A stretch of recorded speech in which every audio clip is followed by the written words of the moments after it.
Leaders, especially those in the public eye and those who have a forum and a voice, need to be accountable. Being influential requires that one presents himself or herself in a positive light and with integrity, transparency, and authenticity. At every level of society, there are challenges, and there are people who have ideas to meet those challenges. Unfortunately, as human beings, we tend to connect to the person first and to their solutions second. This means that the answer to an issue can be right in front of us, but because we reject the person, we can also be rejecting the very solution that can help us meet the challenges we face. Even though this might not be the smartest way to do things, it's still the way it's often done. I remember a song from when I was a little boy, from the movie Mary Poppins. The song lyrics were something like, "A spoonful of sugar helps the medicine go down." What the song suggested was that if we added something that tasted good to a medicine that tasted bad, we would be more likely to take the medicine and get the help we needed. Well, when it comes to accepting new solutions, cooperation, and moving to the next level of living, the same approach holds true.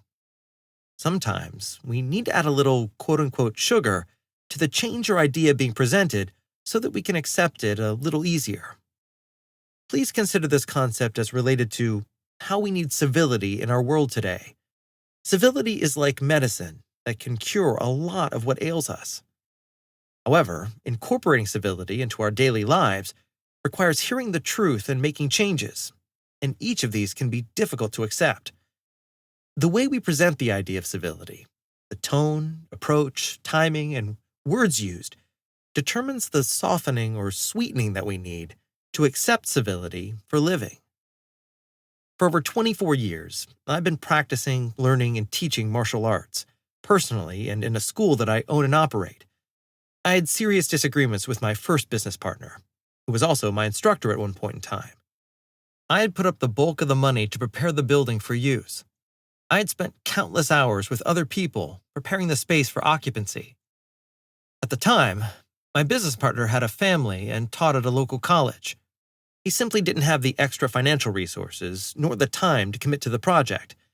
We taught at different times of the day and on different evenings, but we tried to share the activities related to the day-to-day business operations. After my business partner spent quite a bit of money to order diplomas from the head organization after a large belt testing, I asked for the receipt so that we could do the tax documentation. He replied, "The organization doesn't give receipts." I said, "No problem, I just need a copy of the check." He then informed me that he didn't send a check. He sent cash through the mail. Immediately, I knew I had the wrong business partner. We separated our business affairs and started running our own schools. My new partners and I at that time wouldn't have a gathering for all the martial artists in and around town. My new instructor, named Ron, asked me if I had invited my old instructor. I said, no, he wouldn't come anyway. Ron said, "Ruben, you must be civil. Just because you no longer have a relationship with him doesn't mean the rest of the martial artists in town don't. When they ask you where he is, and you say, 'I didn't invite him,' they will not look at him differently. They will look at you differently."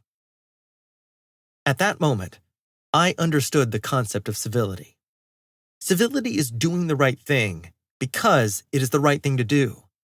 Civility is also recognizing the value in others as human beings, even when you don't agree with them on personal issues. If this simple revelation could unite a martial arts community in one city, then it could also be used to unite groups, organizations, and countries.